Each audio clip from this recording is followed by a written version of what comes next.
Okay, here is a simple little math problem that a lot of people are going to get wrong, and maybe you're going to get it wrong. Hopefully not, but here is the question. We want to find the difference of 5 and 7. So if you know how to answer this question, go ahead and put your answer into the comment section. I'm going to show you the correct answer here in just 1 second, and then I'm going to go over something very specific in mathematics that you need to be aware of. I'll talk about all this in just 1 second. But before we get started, let me quickly introduce myself. My name is John. I have been teaching math for decades. It really is my true passion to try to make learning math as easy as possible. So if you need assistance in mathematics, check out my math help program at tcmathacademy.com.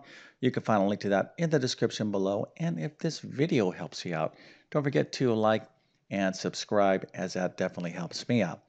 Okay, so the difference of 5 and 7, this cannot possibly be that difficult. Let's take a look at the answer. And the answer is it 2? Okay, I'm kind of building this up, right? So how many of you say it's 2, right? You're like, yeah, that's what I put in to the comment section. I put 2. Well, unfortunately, that's wrong. The answer is -2. Now, a lot of you are going to probably be very upset. You're like, what are you talking about? I don't like this video. I'm going to unsubscribe. I'll never watch your videos again. Well, look, before you leave, let me explain. Again, if a lot of you did put 2, I'm happy you made this mistake with me so you can, get this kind of straightened out before you take a test or quiz.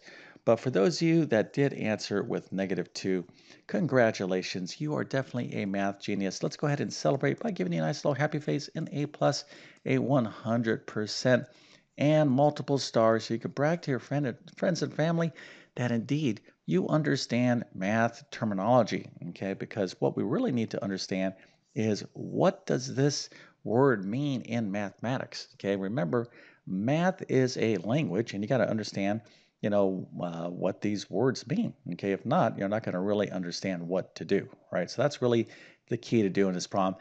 Let's go and get into this right now. So again, we need to specifically understand the difference. Now, most of us probably say, oh, the difference, that's like subtracting, right?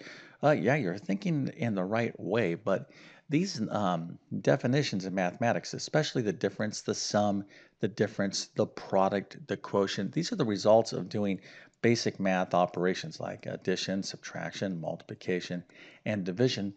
So they have very specific meanings, and the difference between two numbers, and here is how it's actually defined, where we have two numbers A and B. So if you have any two numbers, we'll call one number A, we'll call another number B.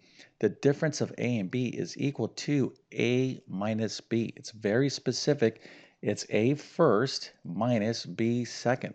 Okay, so some of you, what you did was like, oh yeah, the difference, I'm going to be subtracting, so 7 minus 5 is 2. Well, that's a very common mistake. Don't be hard on yourself, because a lot of, people get this confused. No big deal. Let's go ahead and now see how this kind of plays out. But once you know the definition of things, right, like the difference, the sum, the product, the quotient, then this problem becomes much, much easier. All right, so now let's go ahead and apply what we know to doing this problem. Okay, so the difference of 5 and 7, which is first? Well, you just go back to the definition. Remember A and B.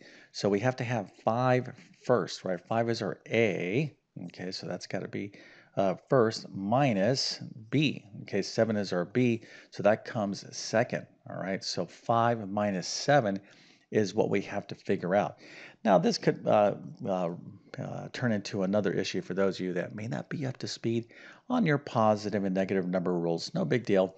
When we're subtracting numbers, okay, oftentimes it's useful to turn the subtraction operator into an addition operator.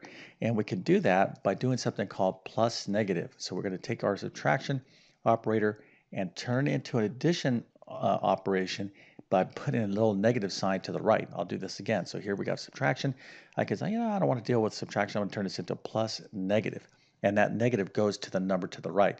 So 5 minus 7, I'm going to turn this into 5 plus -7. 5 plus -7. Now, for those of you that probably maybe totally forgot about positive and negative numbers. This is super easy. Just remember negative numbers. I always like to use money as a way to remember how to add positive and negative numbers. Negative numbers means you owe money, okay, and positive numbers means that you have money, right? So in this situation, this is like you have $5, but you owe somebody $7. So this person comes up to you and says, "Hey, give me my $7." You're like, "I don't have $7. I'll give you my $5, and I still owe you $2." Okay, so there's all kinds of little tiny ways you can kind of remember the rules in math. The worst way to learn math is just by, forced willpower. Just like, okay, I'm going to just get flashcards out and memorize the rules and formulas. That typically doesn't go too well. That's why it's so important to, try to get the best instruction you can. My passion is to try to demystify this stuff and make math as easy as possible. And I feel like I'm pretty good at that because I've been doing it for years and years and years. I love what I do, and I'm always looking at ways to communicate these concepts without watering down what you need to know. But nevertheless, this is the answer, a -2. And if you got this wrong, no big deal. Okay. By the way, if you're looking to improve in basic mathematics, check out my Math Foundations course. You'll find a link to it in the description. It's a quick mini course that goes over all basic stuff that you learn in elementary and middle school. So that will really strengthen your math skills before you move on to things like algebra. And one other thing as well, for those of you that have not subscribed, I'm going to ask you to consider subscribing. When I do get new subscribers, it really does help me out. It helps grow my channel, and that means a lot to me. I put a lot of effort into making as many videos as I can. Math is a broad topic, so I teach from basic math all the way to advanced math like calculus.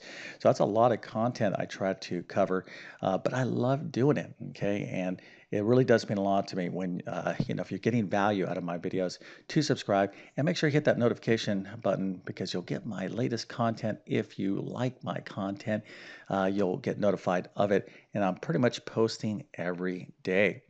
Okay, so with that being said, I definitely wish you all the best in your mathematics adventures. Thank you for your time and have a great day.